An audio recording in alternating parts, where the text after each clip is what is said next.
What happens when the rapid evolution of artificial intelligence collides with the ever-changing demands of cybersecurity? And regulators, they're scrambling to keep up. This is one of the many questions at the heart of today's episode, which was recorded at the backdrop of a global debate on AI oversight, risk and innovation. And joining me today is Mike Britton. He's the CIO of Abnormal AI, a company using AI in some of the most sophisticated ways that I've seen to protect major brands against everything from phishing and email-based threats.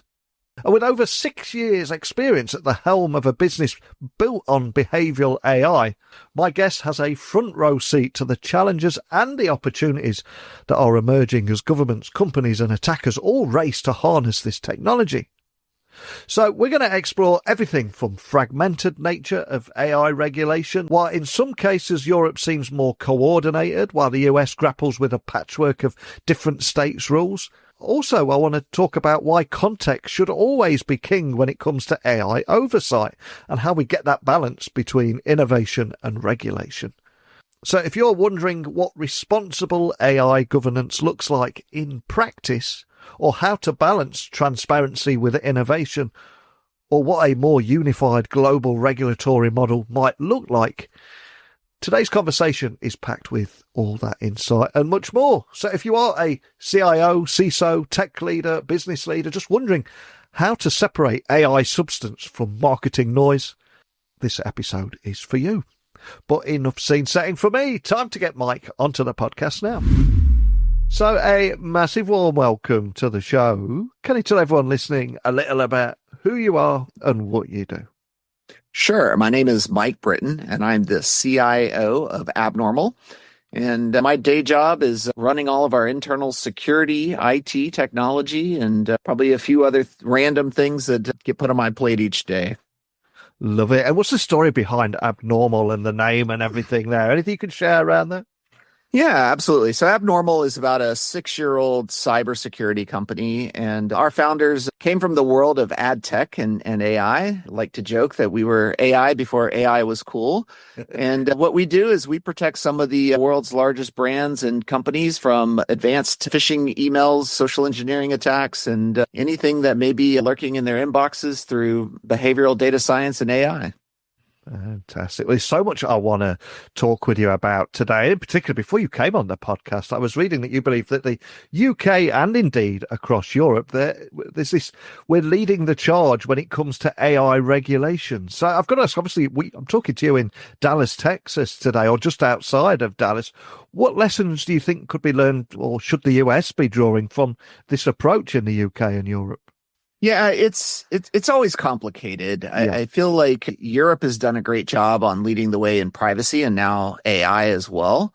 I think part of that is it's a little bit different setup politically, the way the EU is structured and even post-Brexit UK, they still, for the most part, tag along with the rest of the continent. But, I feel like they've taken a very practical approach to AI. They're looking at it based on the application of AI, not just AI in general. I think sometimes people watch something on TV or in the movie theater and get spooked by AI, and there are definitely some spooky things that could happen with AI and oftentimes over-rotate on the pendulum. And I feel like Europe has taken a pretty balanced approach.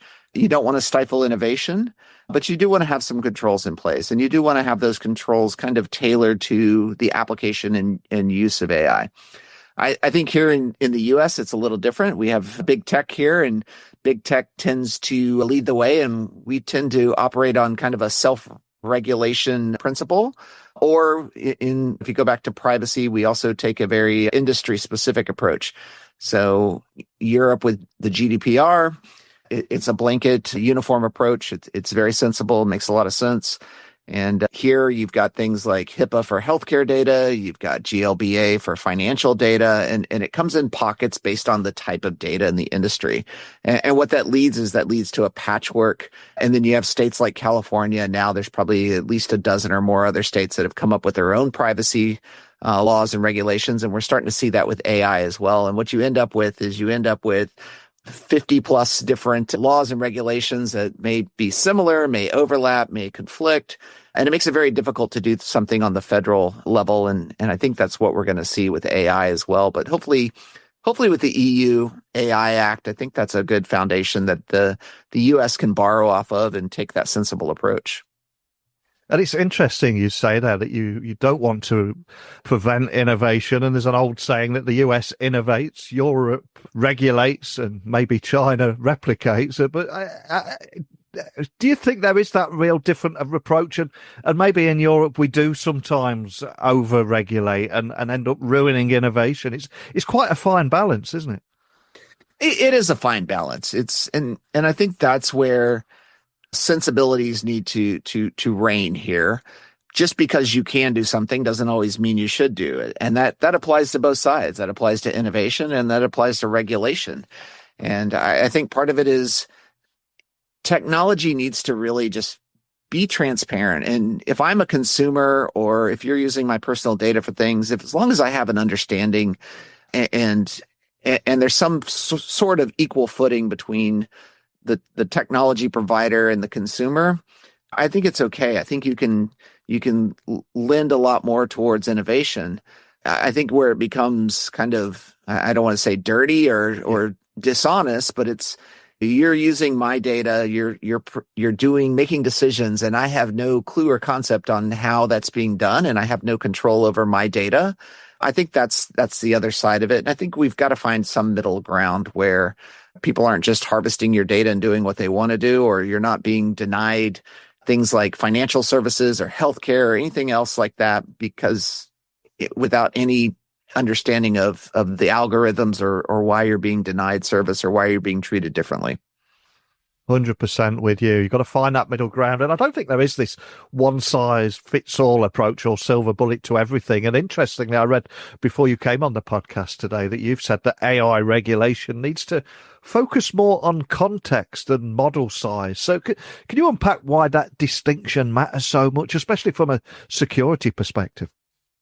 No, absolutely. And I think that's where things like ChatGPT and Claude and some of these large language models have kind of driven a lot of the news cycle, and they can do some amazing things. But that doesn't necessarily mean there's something inherently bad based on size. A lot of it does depend on how you're using the model. I can have an extremely small model that's used for very disingenuous or nefarious reasons, and that doesn't mean size isn't the only determining factor. It's also what the model's used for. How is it used? Where's the human in the loop? When I go back to what Abnormal does and our product and our services, we strive to be very transparent to the security organizations that use our product. We also have a human in the loop. So anybody in the security company that manages Abnormal for our customer has the ability to override the AI. So things like that, we feel like that's important factors to help make it safe, to also kind of take some of the mystery and some of the concern away from a security perspective. And I'm curious, do you think regulatory sandboxing might strike a balance between encouraging innovation and safeguarding against any unintended consequences? And if you do, how do you see that playing out? How should business leaders approach this? Yeah, I think it's important to be able to fail fast and to test and really see what the limits are. Once again, when you're doing that, I think it's important to make sure that you have safeguards around that, to make sure you have controls, to make sure you have monitoring, and ultimately go back and look at the results that are being driven, make sure if there's any biases that are happening as a result of the algorithms, if the AI is behaving in unintended manners. It's just really important to kind of lean in and understand exactly what's going on as you're developing new AI systems. We're talking a lot at the moment around a rising global conflict, almost chaotic in some areas. We've got obviously Brexit here in the UK. We've got Europe and the different approaches across the US as well. So in your view, what risks do you think countries or regions face when AI regulations are so deeply fragmented or misaligned across borders? Yeah, I think part of the problem, and we've seen that with some of you look at DeepSeek, it made a lot of news. It made a lot of news because of how cheap it was. It also started spurring people looking at, hey, maybe I don't need to use OpenAI or Anthropic or NVIDIA or these other, I'd say, main stage kind of technology companies. Maybe I can go use DeepSeek. But then you start digging in and understanding, well, maybe it's not everything it's cracked up to. And oh, all of a sudden, there are also stories that they've copied a lot of what ChatGPT does. And if anyone's played around with it, it's still controlled by the Chinese government. So there's also some built-in biases and go ask DeepSeek what it thinks of Taiwan and phrase any question around the country of Taiwan, and it's going to spit back the official Chinese policy on Taiwan, or ask it anything about China, and it's going to give you a very Chinese government focused type answer. And so clearly there's some bias built into there. There's some lack of transparency in how they're using it. So I think when you look at regulation, if you drive people to other solutions, you may be lacking the controls there. You may be lacking some safeguards and security that we want to make sure that, and it's back to that balance. You want to make sure you're not driving regulation too deep so that you don't send innovation other places where the safeguards won't be there. And with the US often slower to act on tech regulation, often with a stronger focus on innovation and pushing the tech forward instead, is there anything at stake, you think, if it doesn't move to align more closely with emerging UK and EU standards? And I understand just asking that, it's such a complicated question, because on the flip side of that, I'm hearing talk of here in Europe that, hey, if we overregulate, we could end up falling behind in the AI race, for example. It's such a complex issue, isn't it?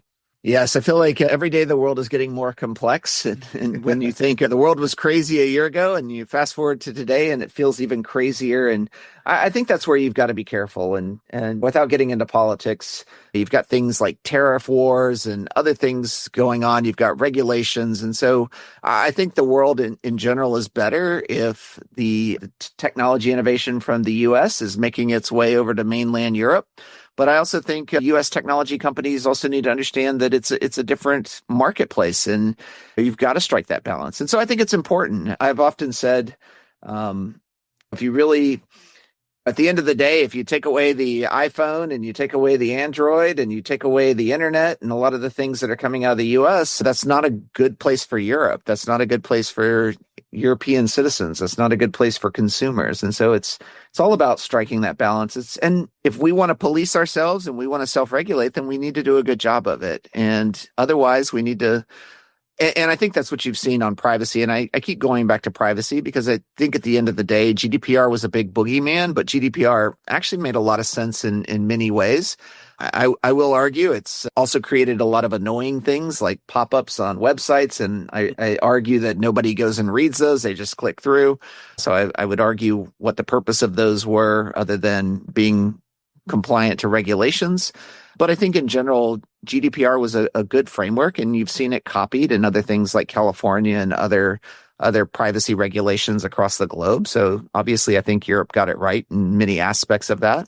And I think they're doing the same thing. And honestly, I feel like the EU AI Act is a little less onerous than GDPR was, or maybe we've just all been conditioned to it now. But I do feel like it's trying to strike that balance between I don't want unregulated, uncontrolled AI in making healthcare decisions or financial decisions or controlling airplanes without some level of control and moderation and transparency. But that doesn't mean that me using AI to help write better emails needs to necessarily have the same level of rigor and requirements behind it. So I think it's back to just, and I feel like a broken record, but it's just back to maintaining that balance between how and why something's being used versus protecting the people that may potentially be impacted by it. Yeah, I completely agree. And kudos for highlighting one of my biggest bugbears there, the GDPR situation. And in many ways, it has just added multiple clicks or messages if you're not authorized to see this content in your country, which just creates a frustrating experience rather than a better experience, I would argue. But let's spare a thought for a moment for all the CIOs out there listening that are trying to navigate this complex area and also create that right balance that we're talking about today. So for that CIO that could be listening, what kind of frameworks or controls would you like to see being built into future AI policies to support enterprise adoption rather than frighten enterprises off? Yeah, I'll go with the first because this is something we're pursuing as well. I think ISO does it well in most situations. We've been an ISO 27001 shop for quite a while. We've been an ISO 27701 shop, and now we're actually undergoing the ISO 42001 AI governance certification as well. So ISO is good. It's a worldwide standard. It's looked at. But I think also any sort of CIO or any technology person looking to put a framework in place, I think first and foremost, it has to be risk-based. I think you need to be able to categorize the use of AI within your organization as low, medium, or high risk.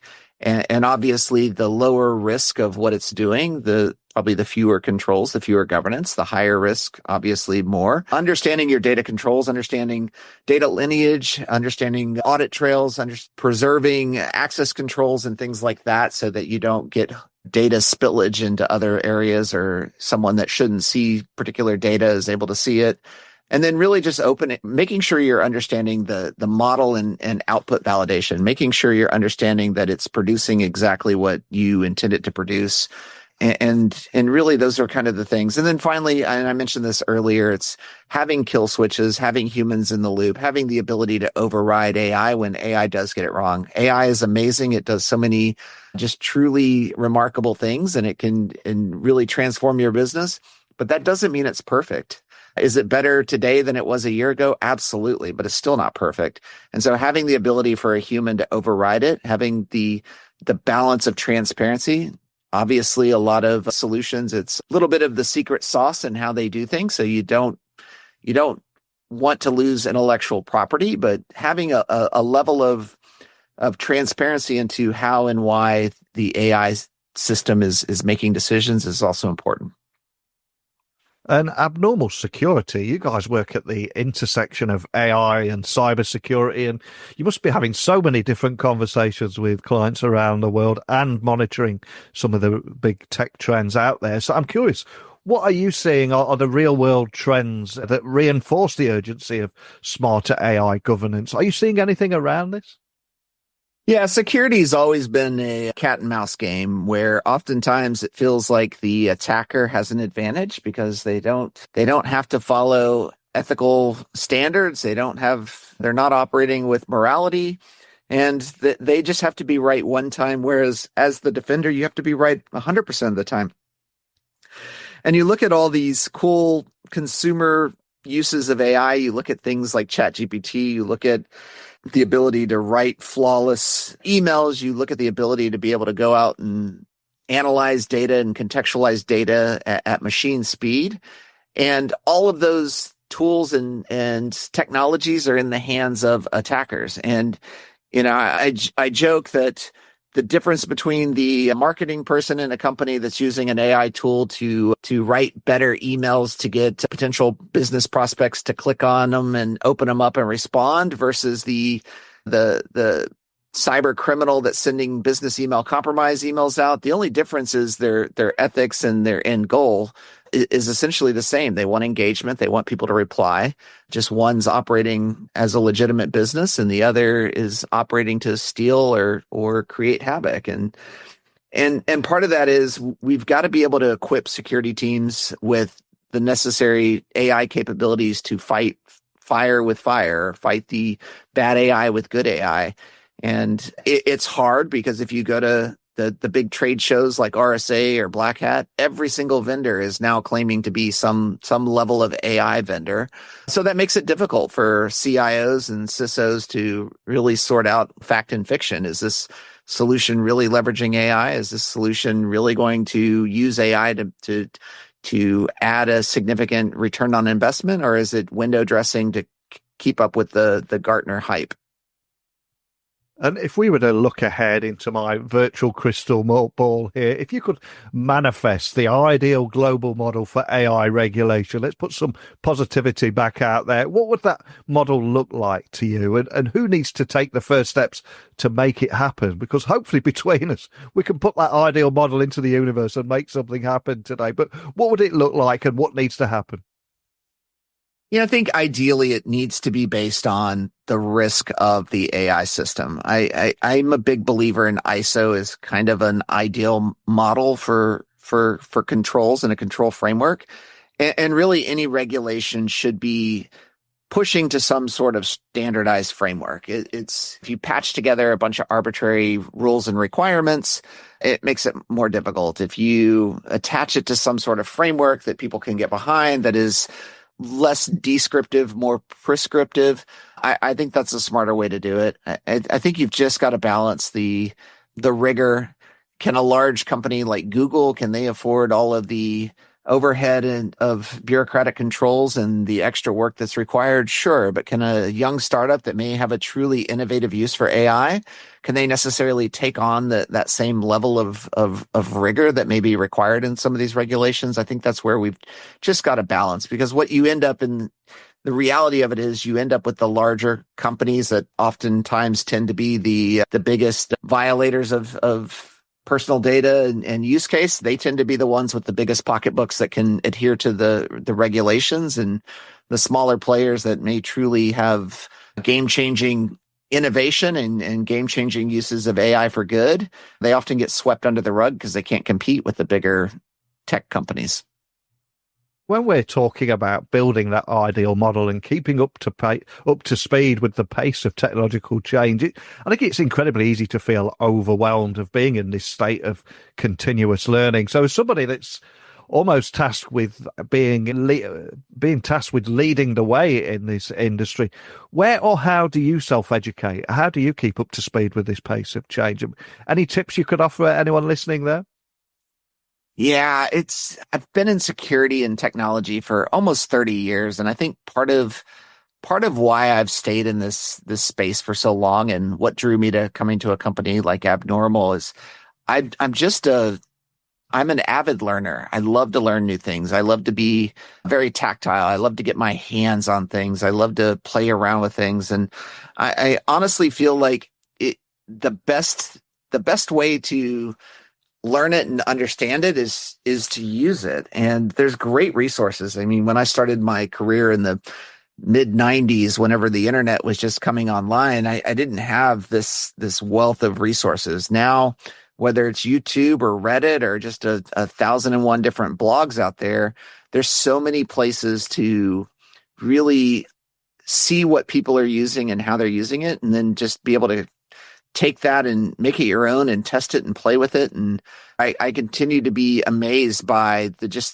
and part of it's just, you don't realize the power and use cases for some of these things unless you just play around with it. And I think ultimately it's kind of like the non-malicious definition of a hacker. It's just someone that plays with things, figures out how it works, figures out what it's supposed to do and not supposed to do, and just has that intellectual curiosity to keep digging. And I think that's one thing that you can't necessarily teach somebody, but if you have that mindset, there's so many resources out there. I also find Twitter/X is a great resource to find good use cases, to find what people are saying, what's going on. It really is. Moore's Law was the kind of the de facto technology innovation formula. And I feel like over the last 2 years, Moore's Law has been thrown out the window, and now we're in the age of AI, and it's even a much more breakneck pace of innovation. And I think we last spoke, it was way back in 2022. And you said at the very beginning of the podcast, you were doing AI before it was cool. And in 2022, I think we were talking about cloud email security and your behavioral AI platform then. So anyone that missed that conversation, I urge them to go listen to that. I think it was episode 2254 for anyone that wants to check that out. And anyone wants to dig a little bit deeper or stay up to speed with the kind of work that you're doing here, where would you like to point everyone? Yeah, first of all, I'd love to point everyone straight to our website, abnormal.ai. I'm also happy to connect with people on LinkedIn. I'm easily found there, or I can also be reached through email by just Mike at Abnormal AI. Awesome. Well, I'll add links to everything there. And we covered a lot today, from why AI regulation should focus on context, the advantages of regulatory sandboxing, and the importance of US alignment with UK and European standards. So many big takeaways. Love to hear what people listening think about everything today. And more than anything, thank you for starting the conversation today, Mike. And we mustn't leave it 3 years before talking again, but love catching up with you today. Absolutely. Thanks for having me, Neil. So a big thank you to Mike there for joining me today and sharing such a measured, thoughtful perspective on AI regulation and its intersection with cybersecurity. And I think what I appreciated most was his grounded approach, one that acknowledges the real risks while still championing innovation. And it's clear that we need smarter, more consistent regulation. But the key isn't just model size or data volume. I think it's context, its application, and the level of risk involved. And Mike made a compelling case today for why transparency and human oversight should be non-negotiables, and why a global risk-based framework should be the path forward if we want to stay ahead of both adversaries and economic competitors.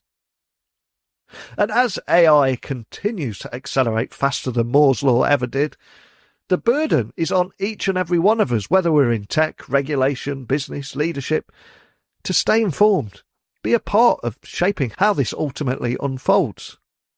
So let me know your thoughts on anything we discussed today. techblogwriter@outlook.com, LinkedIn, X, Instagram, just @NeilC.Hughes. And remember, if you're based in San Diego, a Cisco Live heads your way in June, and you're a listener to this podcast, feel free to slide into my DMs. I'd love to meet up with you when I'm on the road. But for now, what are your thoughts on the future of AI regulation? Are we striking that right balance between progress and protection?